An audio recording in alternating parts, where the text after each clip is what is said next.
So நான் சொன்ன மாதிரி ஆரம்பிச்சிடலாம். ஸோ ஐஸ்கிரீமை கண்டுபிடிச்சவரோட பேர் ஃப்ராங்க் எப்பர்சன். அவர் சின்ன வயசில் ஒரு ஆரஞ்சு பவுடரை தண்ணியில் கலந்து குடித்தார். குடிக்கிறதுக்கு அவர் ஒரு கிளாஸில் தண்ணி அந்த பவுடரை கலந்து ஒரு உட்டன் ஸ்டிக் எடுத்து ஸ்டிர் பண்ண பார்த்தாரு. வெளியில் வந்தார். அப்போ வின்டர் ஆனதுனால அவர் அமெரிக்காவில் இருந்தார்ல, அதனால ரொம்ப ஸ்னோவியாக இருந்துச்சு. அவர் வந்தோடனே பார்த்தா அவங்க ஃப்ரெண்ட்ஸ் கூப்பிட்டாங்க. அதனால அவர் அந்த கிளாஸு எங்கே இருந்துச்சோ அங்கே ஒரு பால்கனியில் வச்சுட்டு அவர் விளையாட போனார்.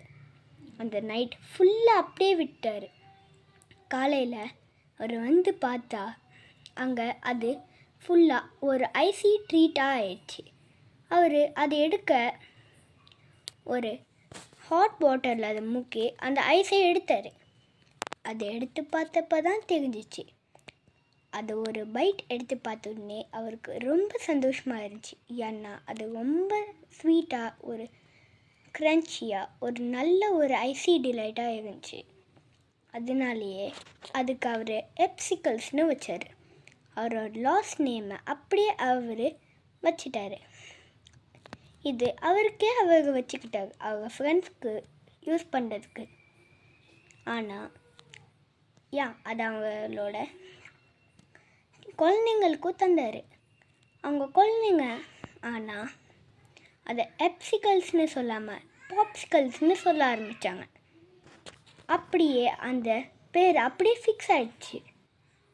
நம்ம எப்படி ஐஸ்கிரீம்னு கூப்பிட்றோமோ எதுக்கு தெரியுமா? நம்ம ஏன்னா அதை ஐஸால் டிலைட் பண்ணியிருக்கனால ஐஸ்கிரீம், க்ரீமில் இப்போல்லாம் பண்ணிகிட்ருக்கனால ஐஸ்கிரீம்னு வச்சோம். ஸோ அவர் டிபார்ட்மெண்ட்டுக்கு போயிட்டு அதை வேர்ல்டு வைட் ப்ரொவைட் பண்ணலான்னு பார்த்தாரு.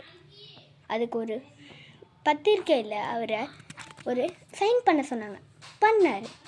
அதுக்கப்புறமா அவர் அம்யூஸ்மெண்ட் பார்க்கில் வச்சார். அதுக்கப்புறம் ஏதாச்சும் பெட்டி கடையில் வச்சார்.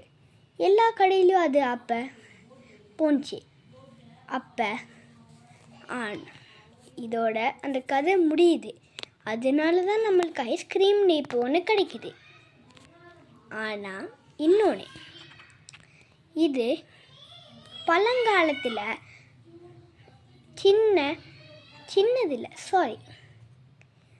இது பெரிய ராஜாக்களுக்கு தான் ஃபஸ்ட்டு தரப்பட்டுச்சு. அதனாலேயே இது ரொம்ப ஃபேமஸ் ஆயிடுச்சு.